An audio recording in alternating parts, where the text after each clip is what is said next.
All right, so today we're diving into some really interesting stuff. Okay. You know that new movie, The Apprentice, that everyone's talking about a young Donald Trump back in the 70s? Yeah, with Sebastian Stan. Exactly. Yeah. Got everybody talking. You send over a bunch of articles and reviews. I did. And honestly, it's way more than I was expecting. Like, this Yeah. isn't just some typical biopic. This gets into, like, the forces that kind of shaped him, especially his mentor, Roy Cohn. Yeah, that's what makes it so interesting, you know? Right. The movie really focuses on their relationship and how much Cohn shaped not just Trump's career, but like his whole way of thinking. See, that's what I think is so crazy. Cohn was this, well, infamous lawyer, notorious for his, let's just say, interesting tactics. Yeah. And it's like, this movie is really giving us a glimpse behind the curtain of that old school New York world. It is, and you can feel that energy of the city in the 70s, you know? It was a time of huge change and upheaval, so it kind of created this breeding ground for guys like them. So are you saying that Cohn saw something in Trump, like this untapped potential, Yeah. and decided to mold him? Exactly. The movie really plays up that angle. Like, Cohn becomes this puppet master, teaching Trump how to use the media, how to win at all costs. And knowing Cohn's past, those are some pretty scary lessons to be learning. Oh, yeah. The movie doesn't shy away from that at all. It's kind of what makes it so captivating, though, right? Yeah. This isn't just a history lesson. It's like a psychological thriller trying to understand how this guy becomes the world Trump. I know, and the performance by Stan is supposed to be amazing. Really? Yeah, they say he just disappears into the role. He captures that young Trump charisma, but also that ruthlessness. It's like watching a car crash in slow motion. Oh. You know it's coming, but you can't look away. And even with all the controversy around the film, like the historical accuracy and all that, it's making people think and talk about it. That's true. People are debating ambition, ethics, power. It's forcing us to examine not just Trump, but ourselves. And isn't that what good art is supposed to do? Make you think and challenge you. So, okay, we've established that this movie is a big deal. Yes. But what I really want to know more about is Roy Cohn. Okay. From everything I've read, he's like this shadowy puppet master controlling everything. He really was. He was ruthless, aggressive. You know, the kind of guy who just didn't care about playing by the rules? So how did he and Trump even cross paths? Well, Cohn had a knack for finding people he could use. And Trump was young and hungry for success. So it was like a match made in, well, not heaven. Not quite. More like a deal with the devil. You could say that. All right, so we've got this ambitious young Trump hungry to prove himself. Right. And this ruthless mentor in Roy Cohn who's already mastered the art of winning no matter what. Exactly. This is already a recipe for a wild story. Oh, yeah. But where does it go from there? Well, that's where things get really interesting.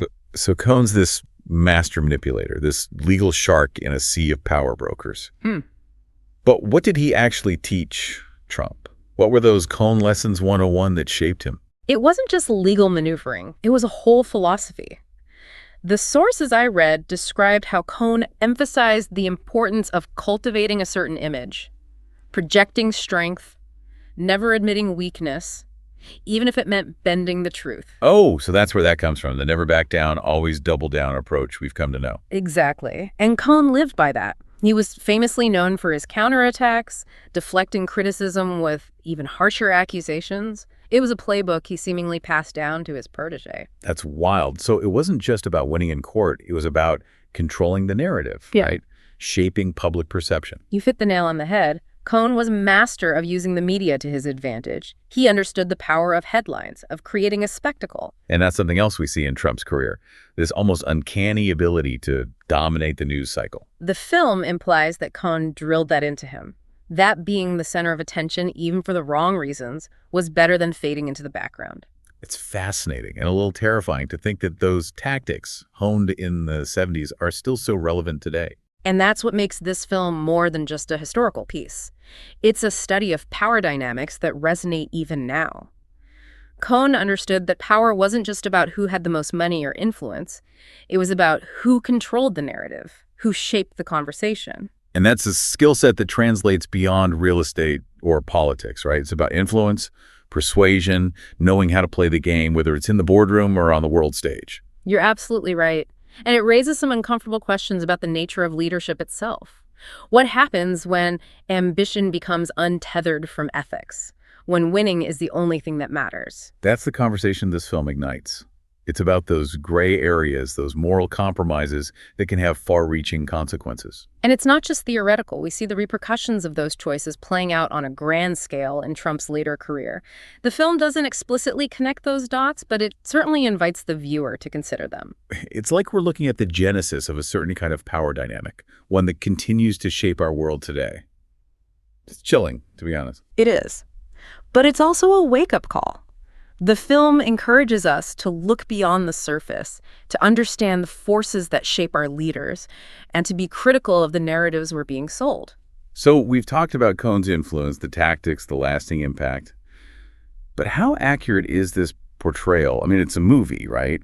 There's got to be some Hollywood dramatization going on. Of course.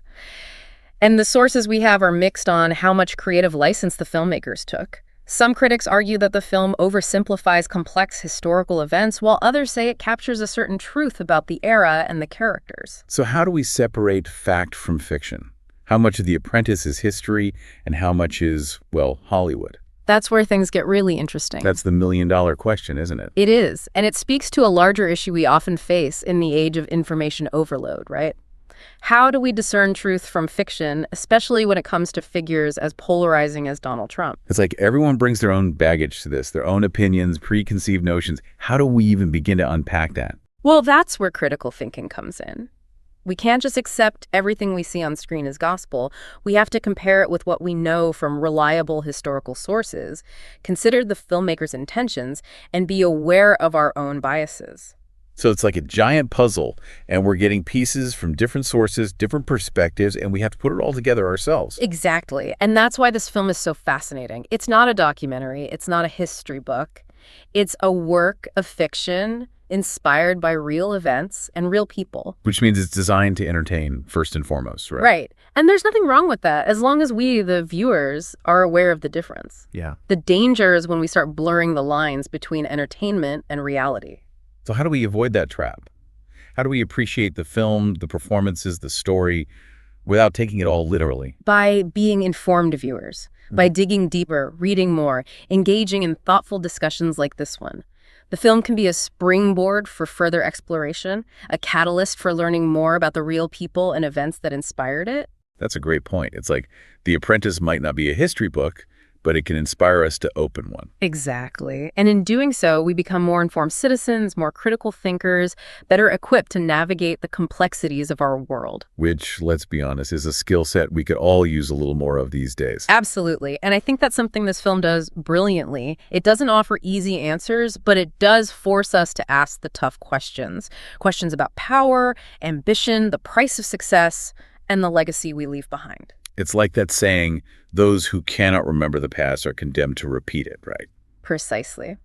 And while The Apprentice might be set in the past, its themes resonate deeply in the present, reminding us that the choices we make, the mentors we choose, the paths we take, they all have consequences that ripple outward.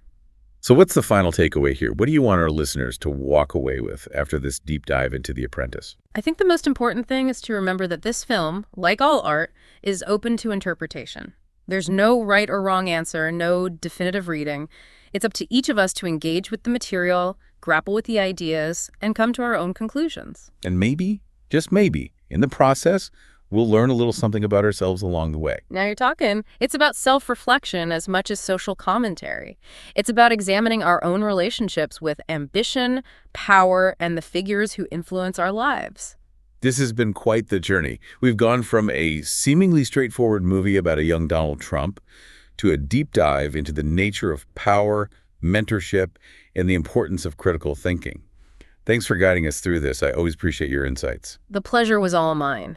It's not every day you get to dissect a film that sparks this level of conversation and debate. And to our listeners, we hope this deep dive has given you plenty to ponder. What are your thoughts on The Apprentice? How do you think Roy Cohn's mentorship shaped Donald Trump? We'd love to hear your perspectives. Until next time, keep exploring, keep questioning, and keep those brains buzzing.